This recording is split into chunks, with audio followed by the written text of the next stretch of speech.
창세기 1장 1절 말씀 우리 함께 암송하시겠습니다. 이 세상에는 다양한 세계관이 있습니다. 여러분 교재 4페이지에 보면은 다양한 세계관 가운데 중요한 세계관을 소개를 목차에 나와 있습니다. 목차에 보시면은 네 번째 계몽주의, 계몽주의도 하나의 세계관이죠. 이실론도 세계관이고 인본주의 세계관, 포스트 모더니즘 세계관, 뉴에이지 운동의 세계관, 공산주의의 세계관, 이슬람 교회의 세계관, 로마 캐톨릭 교회에도 또 세계관을 가지고 있습니다. 불교 애니미즘, 이단들도 마찬가지입니다. 물론 세상에는 이거 외에도 훨씬 더 많은 세계관이 있지만 그래도 오늘날 우리에게 가장 영향을 끼치는 그런 중요한 세계관을 여러분에게 소개하려고 그러고 함께 살펴보려고 하고 있습니다. 지금은 우리는 치열한 세계관의 전쟁 가운데 있습니다. 세상에 많은 세계관들이 이상하게 자기들끼리는 별로 이렇게 공격을 하지 않고 싸우지 않는데 우리 기독교 세계관에 대해서 집중적으로 공격하고 있습니다.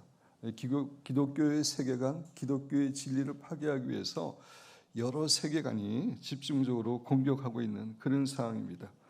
이런 관점에서 우리는 다른 세계관에 대해서 어느 정도는 알아야 됩니다. 다른 세계관을 우리는 전공할 필요가 없죠. 우리는 하나님과 성경 말씀을 전공하는 그런 사람들이기 때문에 다른 세계관을 깊게 전공하고 연구할 필요는 없지만 그래도 다른 세계관의 그 영적 전쟁에서 승리하기 위해서 어느 정도는 다른 세계관에 대해서 알아야 됩니다. 그리고 우리가 먼저 기독교 세계관에 대해서 자세히 살펴보았습니다. 그거는 기독교 세계관만이 올바른 세계관이기 때문에 그렇습니다. 기독교 세계관만이 진리이기 때문에 우리가 그 진리를 알 때에 다른 세계관을 살펴보면서 뭐가 문제점인지, 뭐가 성경에서 어긋난 것인지 바로 분별할 수 있기 때문에 우리가 기독교 세계관, 성경적 세계관을 먼저 자세히 살펴봤습니다.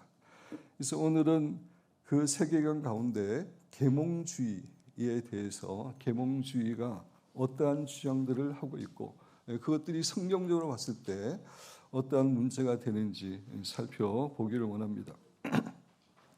사실 철학에는 여러 가지 종류의 철학이 있죠. 계몽주의뿐만 아니라 실존주의, 낭만주의, 허무주의 등등 많은 철학들이 있는데 그 가운데서도 계몽주의 철학에 대해서 우리가 살펴보는 이유가 있습니다. 그것은 현대는 철저하게 인본주의에 근거하고 있습니다. 인본주의에 근거하고 있는데 그 인본주의의 토대가 되는 사상이 계몽주의이기 때문에 그렇습니다.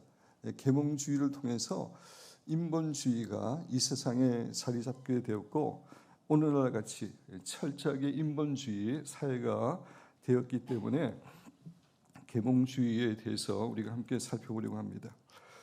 근데 우리가 그 인본주의라고 그랬을 때 인본주의에 대해서 이렇게 좋게 생각하는 경향이 있습니다. 인간 위주의, 인간을 귀중하게 여기는 사상이라고 생각하기 쉬운데 사실 오늘날의 인본주의는 그런 인본주의가 전혀 아닙니다. 우리 기독교에서는 우리가 하나님의 형상대로 창조함을 받았고 하나님의 존귀한 자녀고 그래서 우리 인간이 소중하다, 귀중하다 이런 의미의 인본주의면 좋은 것인데 오늘날 말하는 인본주의는 그것과는 전혀 상관이 없습니다. 오늘날에 말하는 인본주의는 인간이 주인이 돼서 살아가자. 이것이 인본주의입니다. 하나님의 창조, 하나님의 주권, 하나님의 하나님 되심, 창조주 하나님 이런 것들을 다 부인하고 내가 인생의 주인이 돼서 내 마음대로 살아가자라고 하는 것이 오늘날 말하는 인본주의의 핵심입니다. 사탄이 아담과 하와를 유혹할 때 선악과를 따먹으면 너의 눈이 밝아지고 네가 하나님처럼 된다라고 유혹했습니다. 다시 말씀드려서 네가 네 선악과를 따먹게 되면은 네가 네 인생의 주인이 되어서 더 이상 하나님을 주인으로 인정하지 않고 네 마음대로 네가 원하는 대로 하나님처럼 살아갈 수 있다라고 유혹했는데, 인본주의의 배후에는 동일한 사탄의 유혹이 있는 것입니다. 하나님을 주인으로 창조도 인정하지 말고 네가 주인이 되어서 네 마음대로 인생을 살아가라. 그것이 오늘날의 인본주의입니다. 그런 관점에서 오늘날의 인본주의는 철저하게 비기독교적이고 반기독교적인 그런 사상인데, 계몽주의가 그런 인본주의가 형성되는데 중요한 토대를 마련해 준 그런 것이기 때문에 오늘 계몽주의에 대해서 좀 같이 살펴보기를 원합니다. 철학적인 내용이고 또 필기하려면 많이 해야 될 것 같아서 제가 사실 저의 원고를 거의 다 이제 교재에 실었습니다. 읽어가면서 조금씩 필요한 부분에 설명을 드리려고 합니다. 17세기 후반 유럽에서 처음 주창되어 18세기에 확산되었던 사상입니다. 그래서 영국, 프랑스, 이탈리아, 독일, 스페인은 물론 러시아, 스웨덴까지 계몽주의의 영향을 받아 유럽의 18세기를 계몽주의 시대라고 부릅니다. 18세기의 유럽의 철학 신조는 계몽주의입니다. 그만큼 계몽 사상이 유럽을 휩쓸고 있었습니다. 종교 개혁의 열풍이 일어난 지, 종교 개혁은 1517년에 마틴 루터에 의해서 이제 종교 개혁이 일어났죠. 종교 개혁의 열풍이 일어난 지 200여 년이 지나서 남유럽, 특히 이탈리아, 프랑스를 중심으로 해서 남유럽에서는 성경으로의 복귀가 아닌 인간의 이성으로의 복귀가 대대적으로 확산되었는데, 그것이 계몽주의 운동이라고 할 수가 있습니다. 종교 개혁이 일어나 가지고 한 200년 후에 더 성경적으로 더 하나님 원하시는 방향으로 간 게 아니라 그 반대쪽으로 인간의 이성을 강조하는 쪽으로 이렇게 이제 몰아간 운동이 계몽주의라고 할 수가 있습니다. 이 계몽주의 운동은 당연히 르네상스 운동하고도 관계가 있습니다. 우리가 과거에 르네상스 이렇게 학교에서 시간에 조금씩 이렇게 배웠습니다. 르네상스는 14세기에서 16세기 유럽에서 일어난 문화 운동인데, 르네상스라는 말은 부흥, 재생, 복고 이런 의미인데, 그 운동의 목표는 고대 그리스, 로마의 학문과 지식을 부흥시키자, 그런 운동입니다. 유럽에 크게 그 학문적인, 철학적인 또 종교적인 흐름이 두 개가 있죠. 유대 히브리적인 성경 위주의 하나님을 섬기는 신본주의가 있고, 또 하나는 인간 중심의 그리스 로마의 문명이 있는데, 르네상스는 그 인간 중심의 그런 학문으로 다시 돌아가자. 영적인 관점에서 좋지 않은 거죠. 그렇게 이제 돌아가려고 한 것이 르네상스입니다. 그래서 르네상스 정신은 인문주의가 중심이고 나아가서 인본주의입니다. 그래서 사실 르네상스 운동도 계몽주의 그 철학에 영향을 끼쳤다고 할 수가 있습니다. 계몽주의의 사상적 기반은 17세기의 합리주의라는 게 뭐예요? 이성을 중시하는 겁니다. 인간의 이성으로, 지성으로 이해되는 그 수준, 상식적인 수준, 그게 이제 합리주의인데, 합리주의와 존 로크의 철학 및 정치 사상, 자연법, 그리고 아이작 뉴턴의 기계론적 우주관이었습니다. 뉴턴이 만류인류의 법칙을 이제 발견하고 그러면서 여러 가지 자연 법칙을 발견하는 건데, 그런 것들이 이제 계몽주의에도 영향을 끼칩니다. 이 외에도 바리흐 스피노자, 데이비드 휴me, 에드워드 기본, 볼테르, 장자크 루소, 드니 디드로, 임마누엘이 칸트 등 수많은 학자들이 참여한 시대적 운동으로 발전했습니다. 여러 학자들이 있고 주장이 조금씩 틀리지만 우리가 그런 것까지 다 알 필요는 없고, 제가 이제 우리가 함께 살펴보겠지만 가장 계몽주의의 중요한 5가지 사상에 대해서 우리가 조금 이따가 살펴보기를 원합니다. 그래서 교재 보시면 인간의 지성 혹은 이성을 바탕으로, 인간의 지성, 이성을 강조하는 겁니다. 바탕으로 문화와 문명을 진보, 발달시키는 사상 또는 그러한 행동을 포함하는 적극적인 상태를 가리키는 말입니다. 그게 이제 계몽주의죠. 다시 말해 인간의 지성 혹은 이성의 힘으로 자연과 인간관계, 사회와 정치 문제를 객관적으로 관찰해서 명료하고 자명한 보편적 진리를 발견하고 낙관적으로 발전시키려는 시대의 정신이었습니다. 언뜻 보면 좋은 것 같지만 문제는 뭐냐면은 하나님을 제외시키는 겁니다.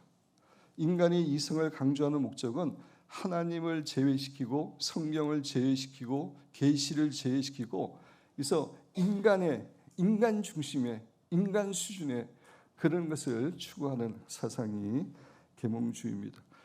계몽주의의 핵심 가치들, 계몽주의 사상에서 가장 중요한 5가지 단어가 있는데 이성, 본성, 행복, 진보, 자유입니다. 그래서 이들이 어떠한 주장을 하는지, 그것이 성경적으로 봤을 때 왜 문제가 되는지 좀 살펴보기를 원합니다.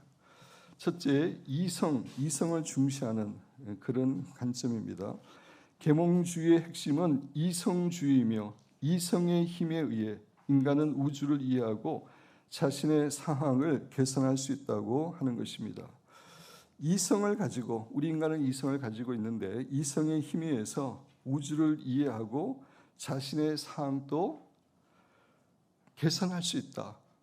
그런 입장입니다. 근데 우리 이성의 힘에 의해서 어떻게 인간이 우주를 이해합니까? 이 세상에는 하나님도 있고 영적인 존재도 있고 인간이 창조되기 전에 이러한 것들은 우리의 이성으로, 우리의 사고로 아무리 노력해도 알 수 없는 그런 세계입니다. 근데 이들은 이성으로 이 세상을 온전히 이해할 수 있고 더 나은 세상으로 만들 수 있다라고 하는 사상을 가졌습니다. 다시 말씀드려서 이 사람들은 기독교의 하나님, 성령의 계시 이런 것들을 싫어해서 철저하게 제거하고 인간 이성을 중심으로 그렇게 할 수 있다고 주장한 것입니다. 계몽주의자들에게 있어서 인간의 이성이란 절대적으로 신뢰할 만한 것이었습니다. 우리의 이성이, 우리의 사고가, 우리의 판단이 절대적으로 신뢰할 만합니까? 그죠? 우리가 살아오면서 얼마나 잘못된 판단을 그때는 옳다고 생각했는데 나중에 돌이켜보니까 잘못된 판단이 얼마나 많습니까?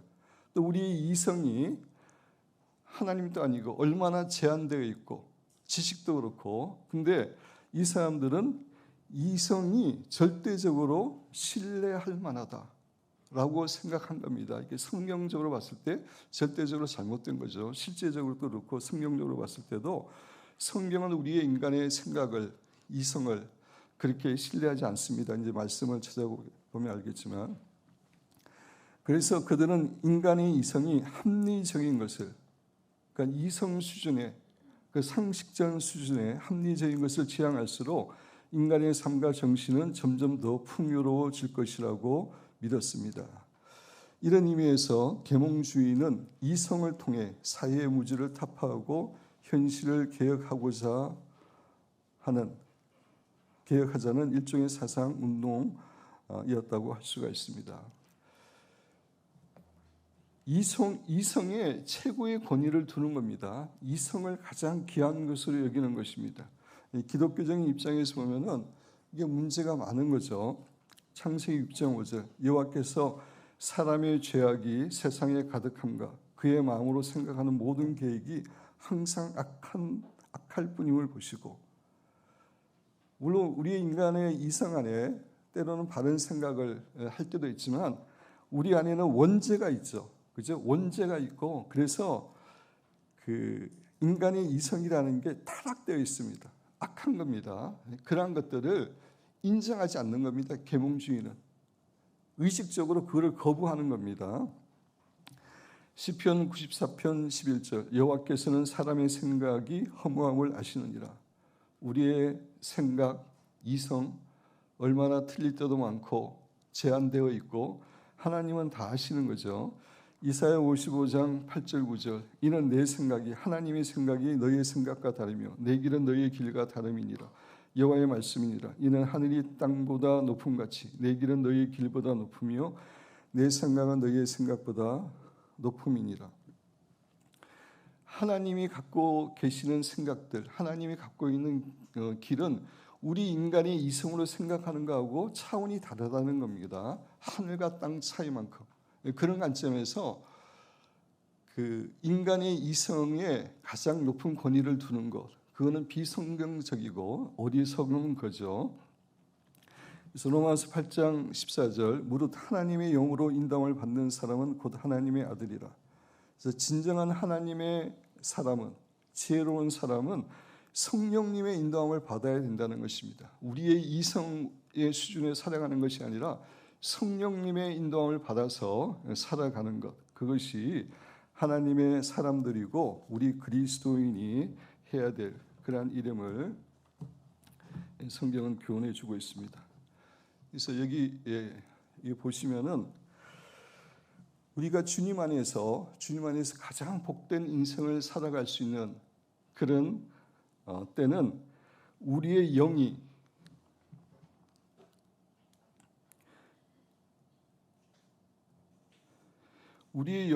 성령님의 인도하심을 받을 때입니다. 성령님에 의해서 우리의 영이 그 인도함을 받고 우리의 영에 의해서 우리 혼이 지배를 받고 우리의 혼의 정신에 의해서 육체가 지배를 받는, 이것이 하나님께서 가장 기뻐하시는 삶이고 이렇게 살아갈 때 가장 성령 충만하고 하나님의 뜻 가운데 살아갈 수 있는 것입니다.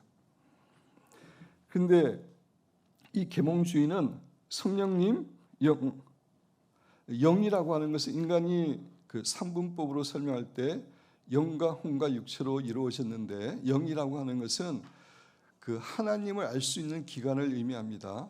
그 우리의 혼으로 하나님을 알 수 있는 게 아니라 우리의 영으로 영이신 하나님을 알 수 있는데, 그게 이제 영인데, 그 영이 성령님의 인도함을 받아서 말씀을 받아서 순종하고 그 영이 혼을, 이성을 다스리고 생각을 다스리고 육체를 다스릴 때 가장 복된 삶을 살아갈 수가 있는데, 이 계몽주의는 이것을 무시하고 혼이 이성이죠. 이성이 최고의 기관이 돼서 살아갈 때 복된 인생을 살아갈 수 있다, 이렇게 주장하는 건데 그 자체가 이게 잘못된 겁니다.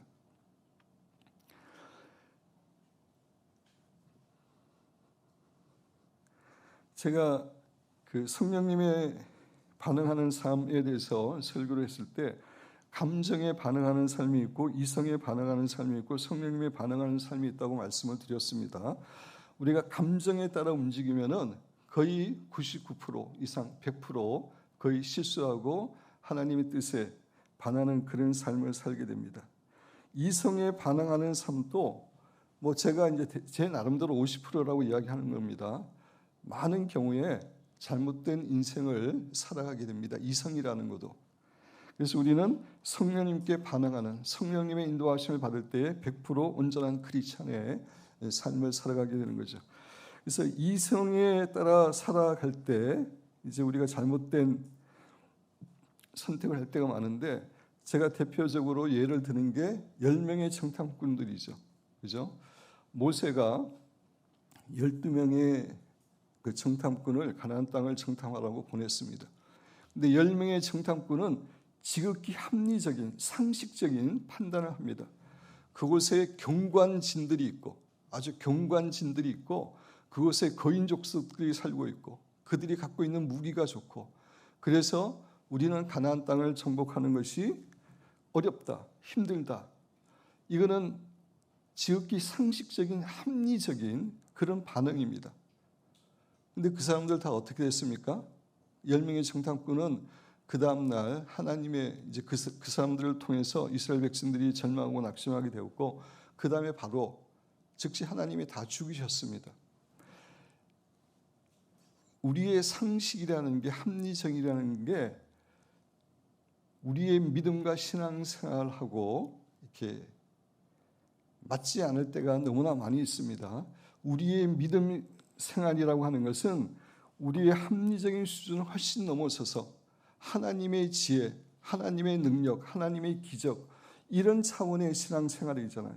그런 관점에서 이성 중심의 합리적인 그 생각으로 이렇게 살아가게 되면 감정적으로 살아가는 것보다는 좀 나을 수가 있습니다. 그렇지만 하나님의 풍성한 은혜와 축복을 누리는 그러한 삶을 결코 살아갈 수가 없는데, 이제 계몽주의자들, 오늘날의 인본주의자들은 그 이성을 최고로 여기는 것입니다.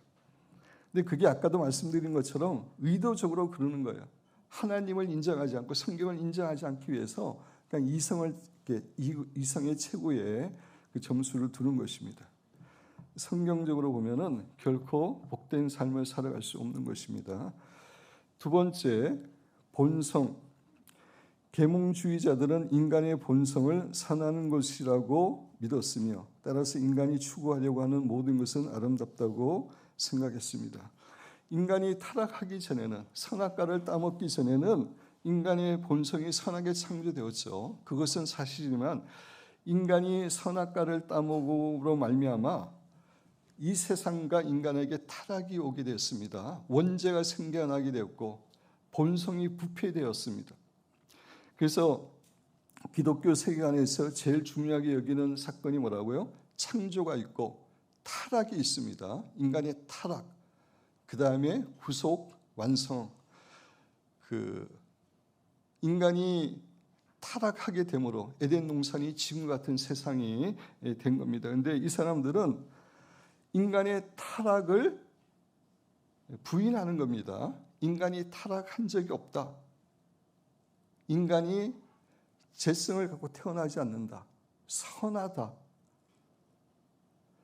그러니까 인간 본성에 대해서 잘못된 그런 입장을 갖고 있는 거죠. 그래서 여기 보시면은 성선설을 주장하는 거죠. 태어날 때부터 인간은 선하다. 근데 성경에서는 태어날 때부터 인간은 죄인으로 태어난다. 죄성을 갖고 태어난다. 그래서 우리의 어린아이들, 갓난아이들 이렇게 보더라도 겉으로 보기에는 천사와 같은데 얼마나 그죠? 이기적이고 악하고 자기 중심적으로 행동할 때가 너무나 많잖아요. 그건 인간이 죄를 갖고 있기 때문인데, 계몽주의는 그거를 철저하게 부인하는 겁니다. 인간은 죄성이 없어. 인간은 본래 선한 존재야. 그래서 인간이 하는 건 아름답다. 오늘날 이야기하는 그 열린 교육에서 이야기하는 게 똑같은 거죠. 그래서 똑같은 주장을 하는 것입니다. 근데 기독교적인 시각에서 보면은 만물보다 거짓되고 심히 부패한 것은 마음이라 누가 능히 이를 알리엄하는. 아담과 하와의 범죄 이후에 인간의 마음이 부패되어 있고 원죄가 있고 죄성이 있고 이런 것들은 성경이 이야기하고 있지만 계몽주의자들은 그것을 부인하는 겁니다. 마태복음 15장 16절에서 20절도 같은 내용이죠. 그래서 계몽주의자들은 인간의 이해가 잘못된 겁니다. 인간은 아담과 하와의 원죄 이후에 죄인으로 태어나고 죄성을 가지고 있고 원죄를 갖고 있는데 그것 자체를 부인하는 그런 입장에서 시작하는 것입니다. 세 번째, 행복. 계몽주의자들은 학문, 과학, 사상의 발전은 모든 인류에게 행복을 가져다 줄 것으로 생각했습니다. 그래서 학문이 발전되고 과학이 발전되고 시대가 갈수록 점점 행복해지는 세계를 생각했습니다. 이러한 점에서 그들은 낙관주의자라고 볼 수 있습니다. 인간은 죄가 없다, 선하다. 그래서 시간이 갈수록 좋은 세상이 된다. 이게 낙관주의죠. 잘못된 낙관주의입니다. 따라서 이들은 무엇보다 교육에 희망을 걸었습니다. 교육을 통해서 이제 학문이 발달되고 생각이 발달되고 사회가 발달될 수 있다고 믿었기 때문에 교육을 중요하게 여겼습니다. 인간은 흰 종이 상태로 태어나고, 그러니까 성선설을 주장하는 겁니다. 원죄를 인정하지 않는 겁니다. 사회적 관계에서 인격을 형성하기 때문에 사회관계를 합리화하면 인간 본성을 훌륭하게 갖고 나갈 수 있다고 믿었기 때문입니다. 그래서 이들은 시간이 갈수록 교육을 하고 학문이 발달되고 과학이 발달될수록 이 세상은 점점 좋은 세상으로 될 것이라고 그렇게 생각했습니다. 그런데 세상은 그렇게 되었습니까? 결코 그렇게 되지 않았습니다. 특별히 제1차 대전, 제2차 세계대전을 통해서 이 사람들이 자신의 생각이 철저하게 잘못됐다는 것을 깨닫게 되는 거죠. 점점 사회가 더 시대가 갈수록 인간의 지식이 발달될수록 평화로운 세상, 좋은 세상이 될 줄 알았는데 그런 큰 세계 대전을 통해서 수많은 사람들이 죽고 어려움을 당하고 피해를 입고 또 지금 또 계속해서 세상이 점점 좋아져야 되는데 우리가 보는 세상 점점 나빠지고 있지 않습니까? 그런 관점에서 이러한 이들의 생각이 잘못되었음을 우리는 알고 있습니다. 그래서 기독교적인 시각에서 비판하면은 인간의 행복은 먼저 제사함을 받아야 됩니다. 제사함을 받지 않고 하나님하고 관계가 분리된 상태에서 인간이 이성으로 행복해지는 것, 그거는 깨몽입니다. 이게 말이 안 되는 거죠. 제사함을 받고 하나님을 알아가고 사랑하고 사랑받을 때 행복이 이루어집니다. 왜냐하면 하나님이 그렇게 인간을 창조했기 때문입니다. 즉 인간의 행복은 하나님과의 거리에 있는 것입니다. 하나님과 얼마나 가까이 있느냐, 하나님을 얼마나 사랑하느냐, 여기에 행복이 있는 것이지 인간의 학문의 발달, 이성의 발달로 결코 이 세상의 행복과 우리 개인의 행복은 올 수 없는데 그들은 그렇게 주장한 것입니다. 시편 32편 1절에 보면 허물의 상을 받고 자신의 죄가 가려진 자는 복이 있도다. 먼저 제사함을 받아야, 그렇죠? 하나님 관계가 회복이 돼야, 하나님의 자녀가 되어야 먼저 복이 있는 자가 되는 것입니다.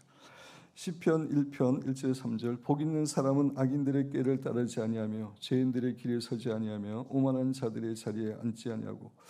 제가 최근에 이제 교회에 좀 일찍 와서 한 20분 정도 시편을 주로 이렇게 깊게 이제 묵상하고 그 다음에 내려와서 5단계 임재기도 전신갑주 기도를 하는데 최근에 이렇게 묵상하면서 여기 시편 1편에 나오는 악인들, 죄인들, 오만한 자들, 이러한 사람들은 다른 사람이 아니라 하나님의 존재를 부인하고 하나님을 믿지 않는 사람들, 그러한 사람들을 표현하는 단어임을 묵상하는 가운데 깨달았습니다.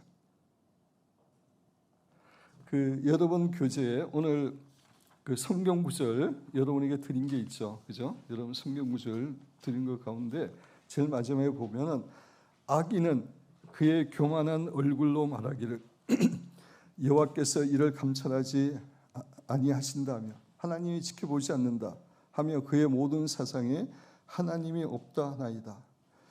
그래서 시편 1편에서 말하는 악인들, 죄인들, 오만한 자들은 다른 것보다 하나님을 부인하는 자들, 하나님을 인정하지 않는 자들, 그러한 자들을 이야기하고, 그래서 진정한 복 있는 사람은 하나님을 인정하는 가운데 하나님의 말씀을 주야로 묵상하는 자들임을, 하나님의 관계가 회복이 되고 하나님의 말씀을 사랑하고 말씀대로 살 때에 인간이 행복이 주어지는 겁니다. 그 다음에 마태복음 5장 3절 이하에 이제 팔복이 나오는데, 팔복, 복 있는 사람들이 어떤 사람들입니까? 심령이 가난한 자, 애통하는 자, 온유하는 자, 의에 줄이고 목마른 자, 긍휼히 여기는 자, 이제 이런 사람들이 복이 있다고 이야기하고 있죠. 그래서 성경은 성령님에 의해서 인격과 성품이 변화된 사람, 예수님과의 관계를 통해서 예수님을 알아가면서 성품이 변화된 사람들이 복이 있다고 이야기하지, 인간의 이성에 의해서 이성을 개발한다고 복이 온다고 이야기하고 있지는 않습니다. 네 번째, 진보, 계몽주의자들은 인간의 사회에는 비록 문제가 많지만 시간이 감에 따라 점점 더 완전한 행복과 아름다움으로 진보하게 될 것을 믿고 있었습니다. 낙관주의를 믿고 있는데, 아까도 이야기했지만 제1차 세계대전, 제2차 세계대전, 또 오늘날 여러 가지 전쟁들, 갈등들, 이러한 것들을 통해서 이러한 생각이 잘못된 생각임을 이제 깨닫게 되는 거죠. 기독교에서는 시대가 갈수록 점점 좋아지지 않고 정말 말세로 가게 됨을 믿지 않는 사람들은 그렇게 이야기하고 있습니다. 디모데후서 3장 1절에서 5절. 이제 마지막 시대는 이렇게 된다고 성경이 예언하고 있는 겁니다. 우리 같이 한번 읽어보겠습니다.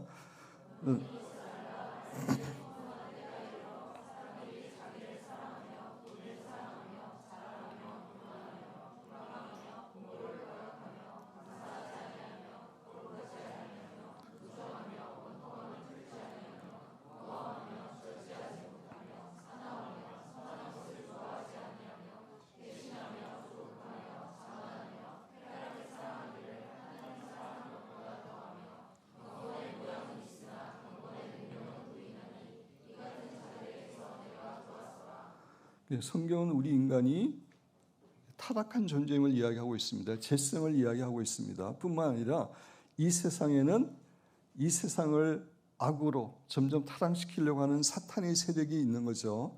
근데 계몽주의자들은 그런 것들을 볼 수 있는 눈이 없었기 때문에 이제 이성이 발달되고 사회가 발달될수록 행복한 세상이 된다. 그렇지만 성경에서는 아까 이야기한 것처럼 인간의 죄성, 원죄, 사탄 이런 것들이 있기 때문에 주님 오시기 전 마지막 시대는 점점 더 타락해지는 타락해가는 그런 세상이 될 것임을 우리에게 교훈해 주신 것입니다.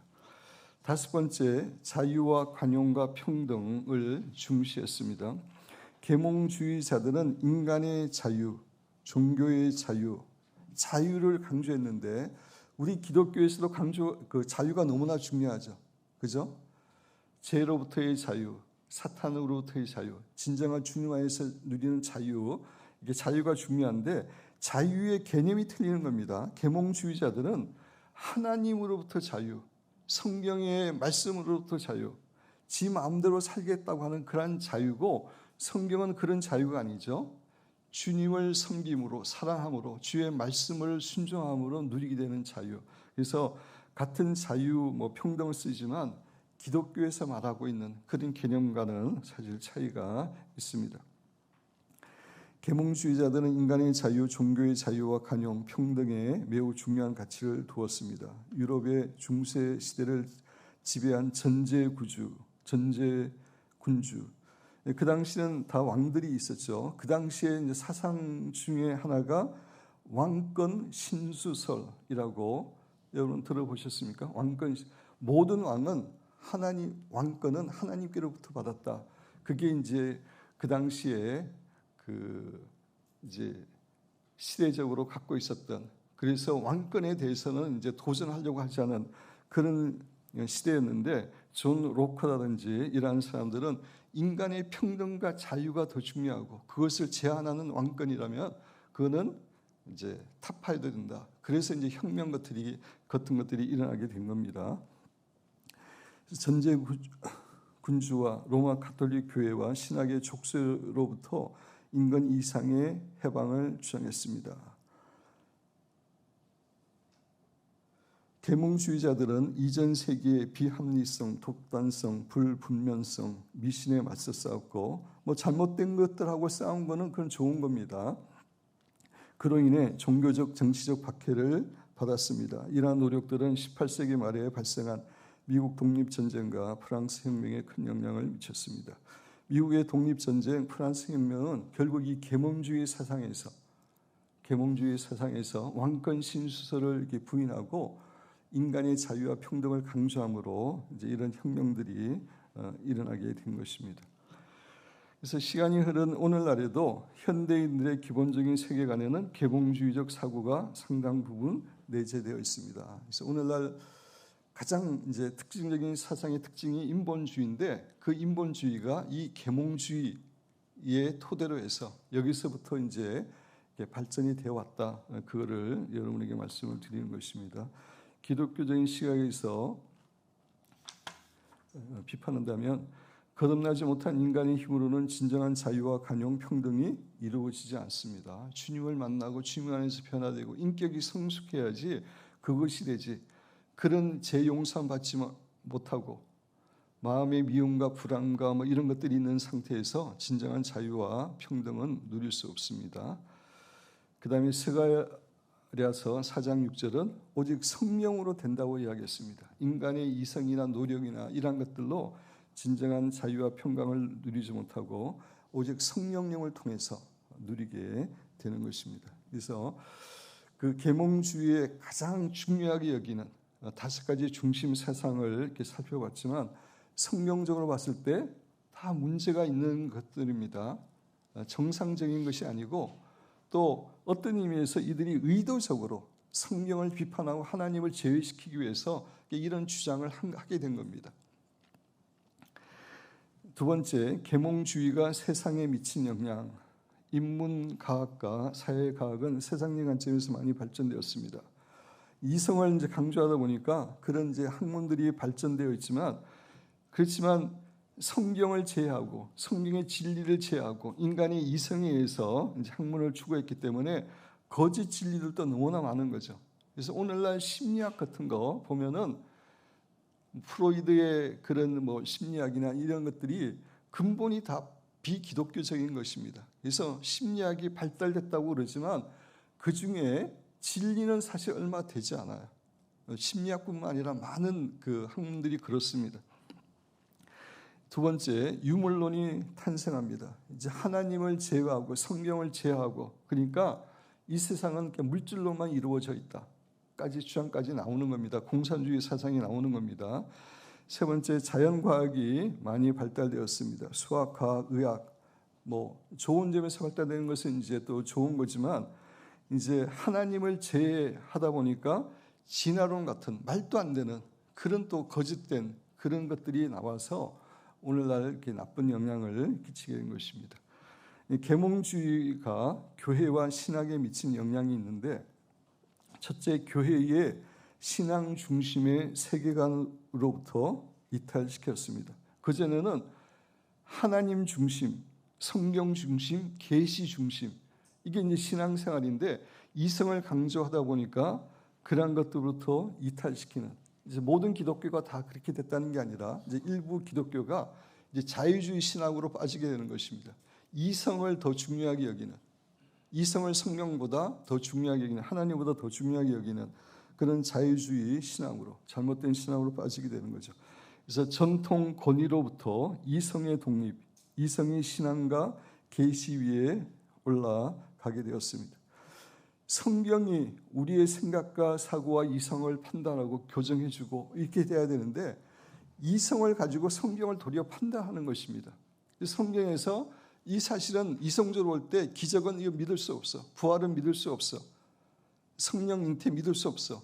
이렇게 해서 다 빼버리는 겁니다. 그래서 자유주의 신학이 남았는데 그래서 오늘날에 뭐 하버드나 뭐 우리나라도 이제 자유주의 신학을 하는데 비슷하지만 하버드 신학부에서 교수들의 60%가 불신자들입니다. 불신자들이 신학을 하고 있어요. 이게 뭘로 하는 겁니다? 학문으로 하는 거예요. 이성을 중심으로 해서. 그래서 희한한 진짜 비성경적인 쓸데없는 그런 이제 논리를 펴서 약간 논리적으로 설명하면은 위대한 신학자라고 하는 그렇게 이제 타락한 세상이 된 겁니다.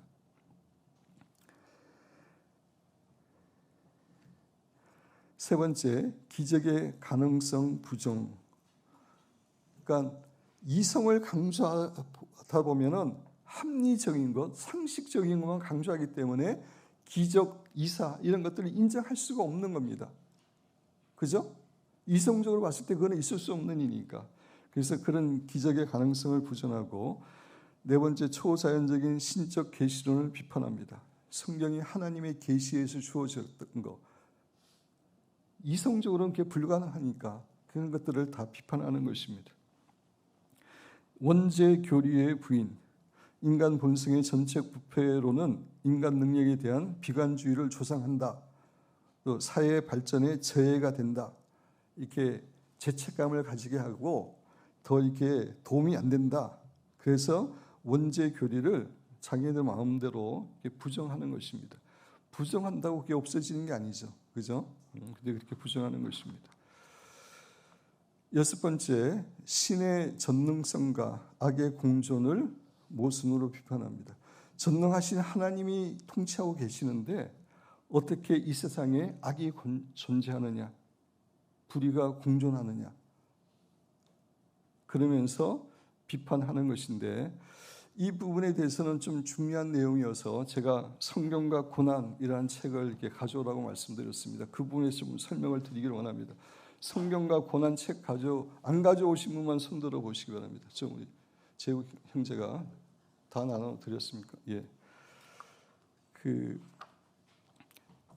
하나님이 전능하시면은 악이 공존할 수 없다. 이게 이제 잘못된 주장임을 제가 이렇게 성경과 고난에서 설명을 여러분에게 그때 했습니다. 좀 그것을 살펴보기를 원합니다. 우리가 세상에 살아갈 때 사실 우리를 이렇게 시험 들게 하는 것 중에 하나가 고난의 문제입니다. 왜 고난이 오는가? 특별히 왜 예수님을 잘 믿는 의인에게 정말 하나님의 뜻대로 살아보려고 하는 사람들에게 고난이 오는가? 그래서 이 고난의 문제를 해결하지 못하면은 시험 들게 되고 좌절하게 되고 낙심되게 되고 심하게 되면은 믿음까지 저버리게 됩니다. 그런 관점에서 고난의 의미를 성경에서 말하는 고난의 의미를 우리가 잘 아는 것이 중요합니다. 그래서 제가 성경과 고난에 대해서 특세 때 그때 오래전에 자세히 설명을 드렸습니다. 근데 세상에 이제 우리의 이성으로 잘 이해 안 되는 그런 일들이 많이 일어나죠. 그죠? 개인적으로도 아이가 태어날 때부터 여러 가지 장애를 가진 아이로 태어난다든지 또 큰 스케일로 보면은 막 전쟁이 나가지고 수많은 사람들이 죽임을 당하고 무고한 크리스찬이 죽고 이러한 것들을 이렇게 보게 되면 정말 하나님이 살아 계시는 걸까? 하나님이 전능하시는 분인 걸까? 하나님이 선하신 분일까? 이제 이런 의심이 들 수가 있습니다. 그래서 여러분 그 17페이지에 보면 에피쿠로스 철학자 우리 같이 한번 읽어보겠습니다.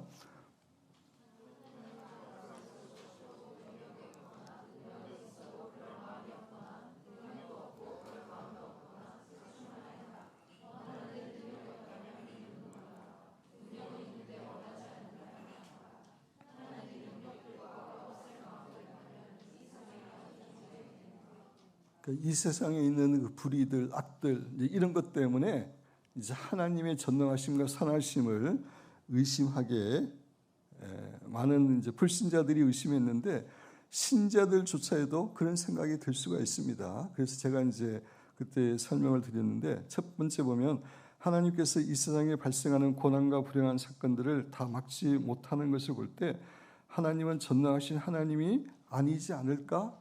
이런 의심이 들 수가 있다는 거죠. 두 번째, 전능하신 하나님께서는 고난, 나에게 닥친 고난이나 가족에게 닥친 고난이나 교회에 닥친 고난이나 나라에 닥친 고난을 막을 수 있는 분인데 그것을 막아주지 않았다. 따라서 하나님은 성경에서 말하고 있는 것처럼 그렇게 선하신 하나님이 아니지 않을까? 또 이런 또 의문이 품을 수가 있습니다. 그래서 이제 그 문제를 해결하기 위한 것이 신정론입니다. 하나님은 전능하신 하나님이고 선하신 분임에도 불구하고 이 세상에 고난이 있을 수 있고 악이 있을 수 있다는 것이 신정론인데 그 부분에 대해서 제가 이제 풀어서 여러분에게 설명할 내용입니다. 우선 그 고난과 신정론의 문제, 성경은 첫 번째 패러그래프 우리 같이 한번 내용을 생각하면서 읽어보겠습니다. 성경은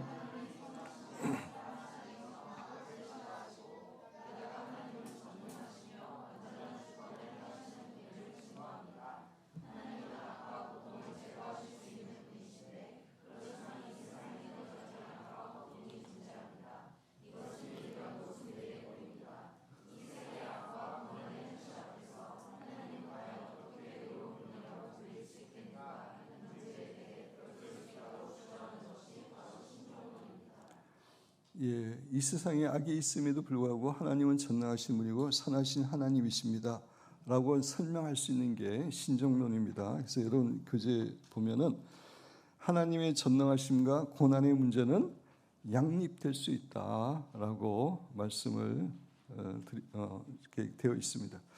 하나님이 전능하다는 것은 하나님이 하고 싶은 모든 것을 다 할 수 있다 그런 의미가 아닙니다. 한번 첫 번째 패러그래프 읽어보죠.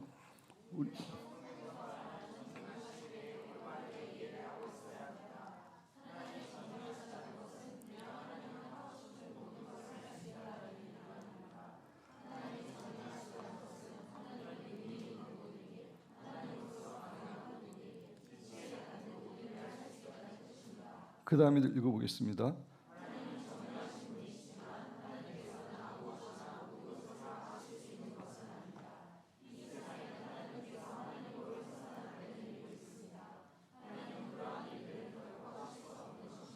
예, 하나님은 전능하신 하나님이신 거는 맞죠. 그럼에도 불구하고 하나님이 모든 것을 다 하실 수 있는 분은 아닙니다.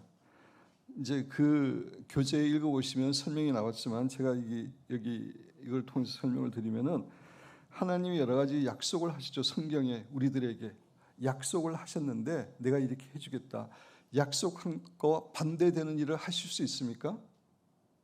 아니죠, 그죠? 약속을 하셨기 때문에 반대되는 일을 하실 수 있는 분임에도 불구하고 하지 않으십니다. 약속했기 때문에. 그 다음에 하나님께서 만드신 법칙이 있죠.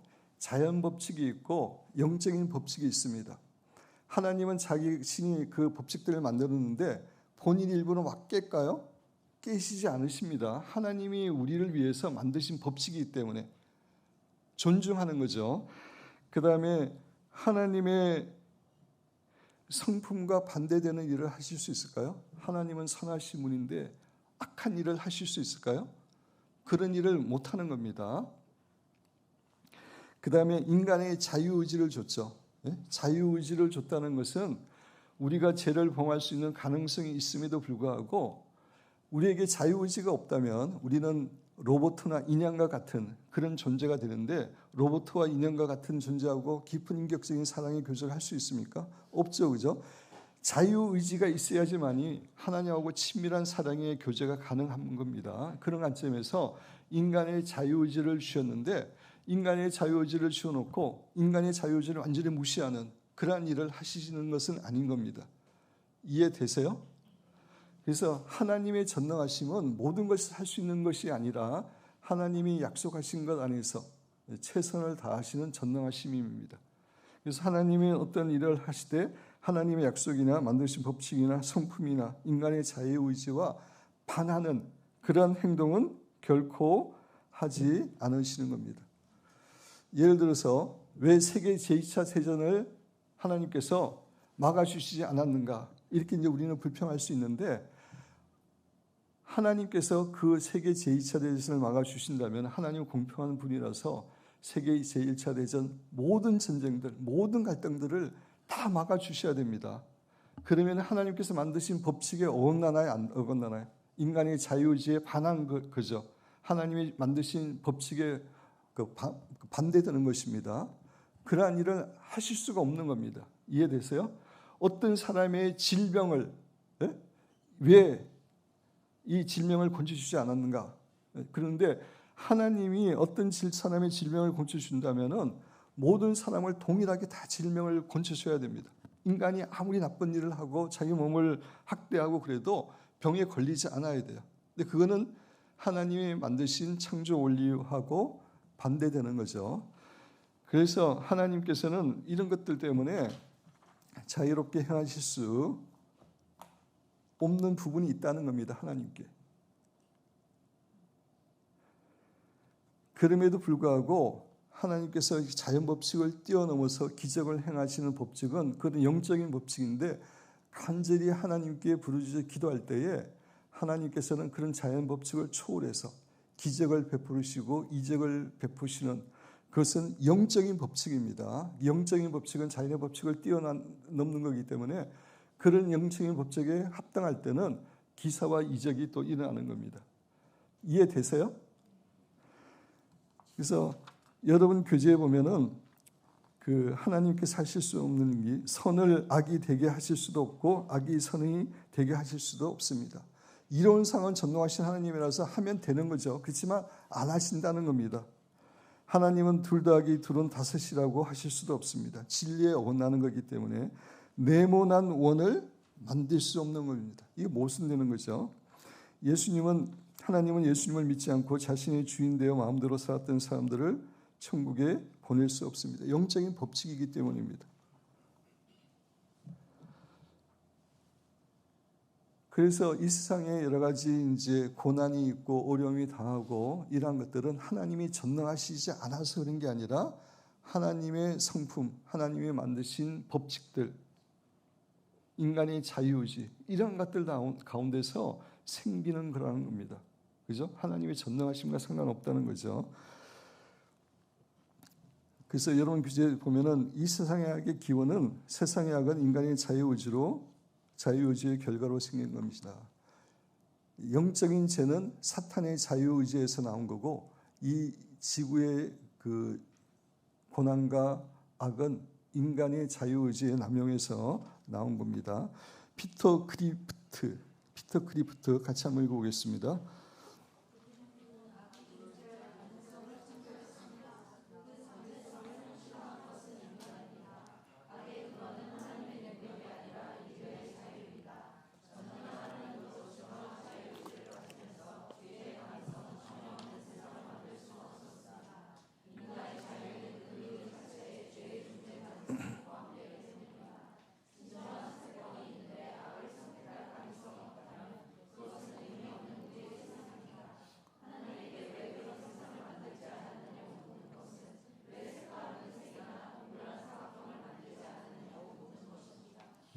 그래서 인간의 이 세상의 고난과 악은 인간의 판단, 실수에 의해서 나온 것, 죄로 나온 거지 하나님께로부터 나온 것이 아니라는 겁니다. 그다음에 세 번째, 하나님의 선하심과 고난의 문제도 양립할 수 있습니다. 하나님이 선하신 분이면은 우리에게 닥치는 모든 고난을 다 막아줘야 되지 않느냐? 그게 선하신 하나님이 아니냐라고 생각하지만 그렇지 않습니다. 하나님이 우리를 사랑하기 때문에 때로는 고난을 허락합니다. 예를 들어서 우리가 우리의 자녀들이 계속해서 잘못된 행동을 한다. 그러면은 그냥 놔둡니까? 사랑하기 때문에 그죠? 체벌을 하고 방향을 바꾸도록 이렇게 하는 겁니다. 그리고 그것뿐만 아니라 온실에서 자란 그 화초의 뿌리와 광야에서 비바람을 거치면서 자라는 화초의 뿌리가 완전히 틀리기 때문에 이제 강한 하나님의 사람으로 만들기 위해서 하나님은 때로 우리를 훈련시키시고 고난 가운데 넣으시는 겁니다. 우리가 우리의 자녀들을 양육할 때도 마찬가지죠. 그죠? 부모가 자녀들의 모든 것을 다 보호만 해준다. 그러면 연약하고 정말 온실에서 자란 그런 화초와 같이 너무나 무기력하고 그럴 겁니다. 그렇지만 이제 본인한테 힘든 일이 있어도 공부도 하게 하고 뭐 운동도 하게 하고 어려운 일을 작게 이제 시키는 이유는 더 강건하게 성장해서 인간으로서의 사명을 잘 감당하도록 하기 위해서 그걸 허락하는 거죠. 하나님도 마찬가지입니다. 하나님도 우리가 주님 안에서 강한 영적 군사라서 어떤 고난이나 어려운 가운데서도 절망하고 낙심하지 않고 담대하게 승리하고 살아가도록 하기 위해서 우리를 훈련시키는 의미에서 고난을 허락하는 겁니다. 이해되죠? 그래서 하나님의 선하심과 고난이 양립될 수 없는 게 아닙니다. 여러분 교재 25페이지 로마서 5장 3절 4절 같이 읽어보겠습니다.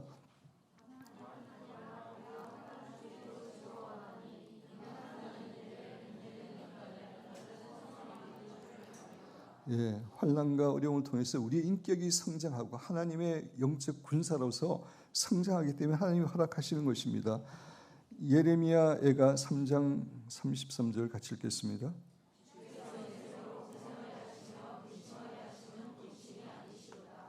우리를 일부러 고생시키는 게 아니라는 겁니다. 우리를 사랑하기 때문에 영적으로 성장하기 위해서 고난을 허락하시는 겁니다. 그래서 C.S. 루이스 같이 한번 읽어보겠습니다.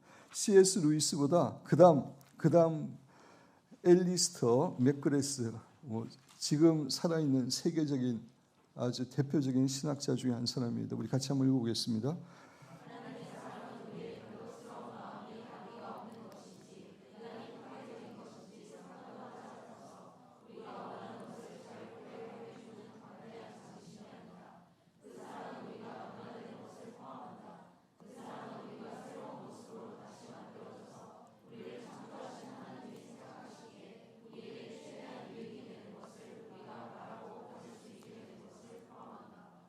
그래서 우리가 하나님의 자녀로서 아름답게 성장하고 변화되고 강건한 자녀가 되도록 하기 위해서 때로는 고난과 환난을 통해서 우리를 훈련시키는 겁니다. 사랑하기 때문에. 그래서 하나님의 전능하심, 하나님의 선하심과 이 세상의 고난은 양립될 수 있다는 것, 그게 이제 신정론이죠. 시간이 많이 갔기 때문에 6번에 보면 하나님은 우리가 고난 가운데 있을 때 우리와 함께 고통스러워하십니다. 하나님은 우리를 사랑하셔서 때로 우리가 죄에서 돌이키도록, 아니 우리 영적 성장하도록 고난을 허락하지만 그거를 그냥 아유 저는 고생한다 잘됐다 이렇게 생각하시는 분이 아니라 우리와 함께 고난을 당하는, 어려움을 당하는 그런 사랑의 하나님이라는 것입니다. 7번째, 하나님은 우리가 당하는 어떤 고난이라도 합력하여 선을 이룰 수 있는 전능하신 하나님이십니다. 우리에게 고난이 있고 어려움이 닥칠 수 있는데 하나님께서는 그 모든 것을 선하게, 하나님의 영광을 위해 선하게 바꾸실 수 있는 능력의 하나님이라는 거죠. 8번째, 하나님께서는 결코 우리가 감당할 수 없는 고난을 허락하지 않으심을 우리는 확신해야 됩니다. 고린도서 10장 13절 같이 읽겠습니다.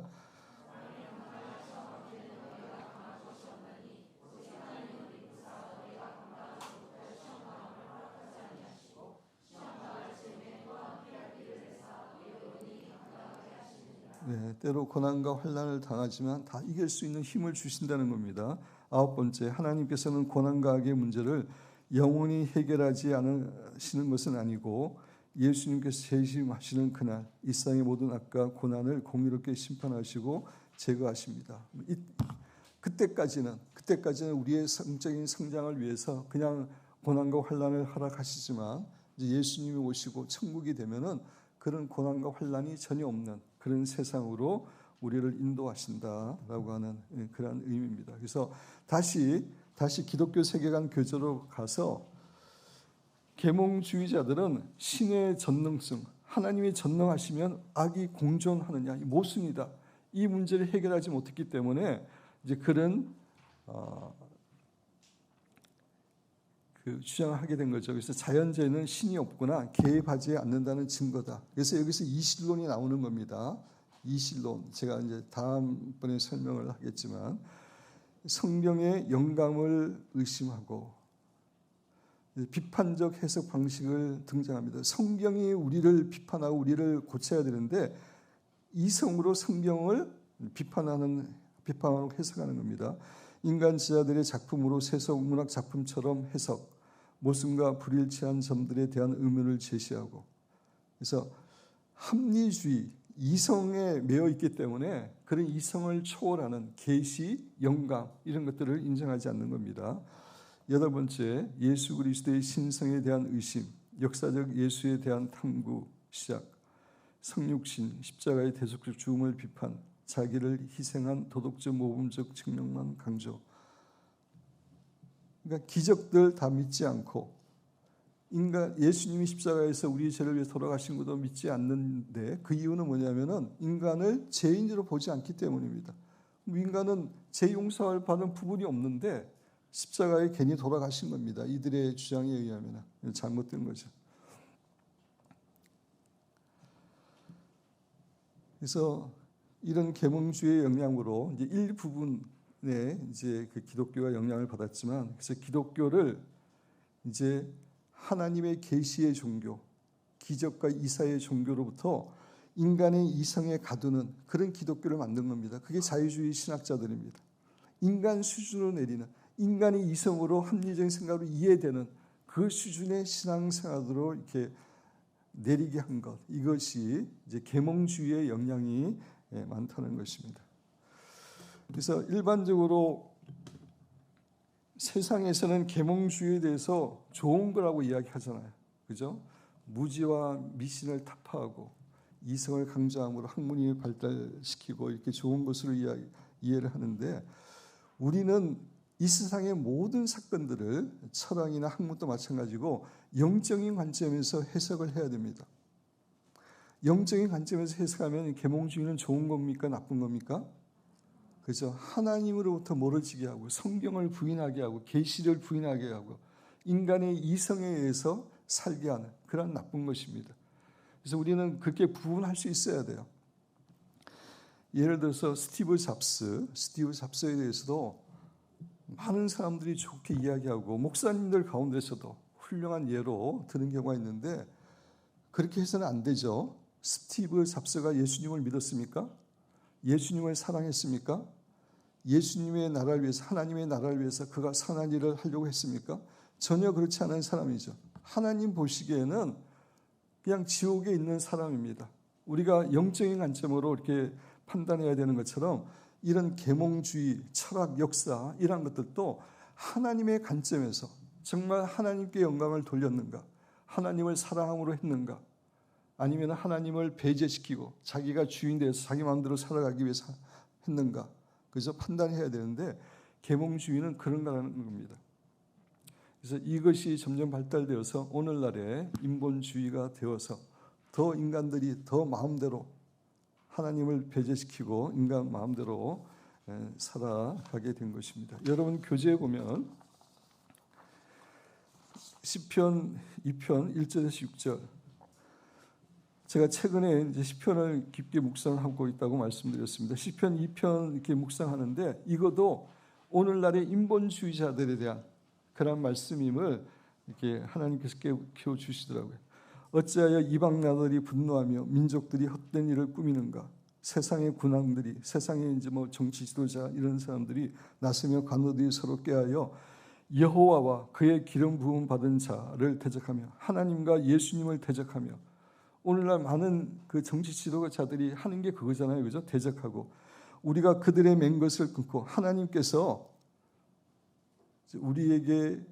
우리를 하나님의 그 피조물로 만드시고 우리에게 주신 계명이 있고 말씀이 있고 그런 건데, 그들의 맹 것을, 그런 것들을 다 끊고 그들의 결박을 벗어 버리자 하는도다. 오늘날 인본주의자들, 하나님을 모르는 사람들이 그 일을 하고 있는 거죠. 그런데 4절에 보면 하늘에 계신 이가 웃으심이요, 비웃는다는 겁니다. 주께서 그들을 비웃으시리로다. 그때 분을 바라며 진노하사 그들을 놀라게 하여 이르시기를 내가 나의 왕을 내 거룩한 산 시온에 세웠다 하시리로다. 이제 결국 예수 그리스도의 재림을 통해서 그들을 심판할 것을 이야기하고 있습니다. 그래서 오늘날의 인본주의자들이 이성으로 하나님을 부인하고 대적하고 있는데 하나님이 다 비웃고 있습니다. 철저하게 심판하실 것입니다. 여러분 교재 로마서 12장 2절에 보면 너희는 이 세대를 본받지 말고, 이 세대는 세상이라는 말입니다. 세상. 제가 세상의 정의에 대해서 여러분에게 말씀을 많이 드렸죠. 성경에서 말하는 세상은 우리가 생각하는 세상이 아닙니다. 하나님을 알지 못하는 자들의 가치관, 습관, 풍습 이러한 것들인데, 너희는 이 세대를 본받지 말라. 이 세상에 하나님을 알지 못하는 자들의 그런 가치관, 세계관 이런 것들을 본받지 말라는 것입니다. 특별히 인본주의의 그런 세계관을 절대로 가져서는 안 된다는 것입니다. 오직 마음을 새롭게 함으로 변화를 받아 하나님의 선하시고 기뻐하시고 온전한 뜻이 무엇인지 분별하도록 하라. 세상의 세계관들, 가치관을 버릴 때에 하나님의 뜻을 알게 됨을 이야기하고 있습니다. 야고보 4장 4절, 요한일서 2장 15절 16절도 세상을 사랑해서는 안 되고 세상과 보태서는 안 되고, 다시 말해서 세상의 그런 사상들, 계몽주의나 인본주의나 이런 사상들을 뉴에이지 사상이나 결코 우리가 받아들여서는 안 된다라고 교훈하고 있습니다. 그래서 계몽주의를 통해서 이 세상에 인본주의가 이렇게 들어오게 됐는데, 이 계몽주의라고 하는 것은 결국은 하나님의 주권과 하나님의 주인 되심과 하나님의 창조자 되심을 부인하고 내가 주인이 되어서 내 마음대로 살겠다라고 하는 그런 것이기 때문에 엄청난 반기독교적이고 반성서적인 그런 사상이고, 결코 우리가 조금이라도 허용해서는 안 되는 그런 사상입니다. 우리 잠시 우리 묵상 좀 하도록 하겠습니다.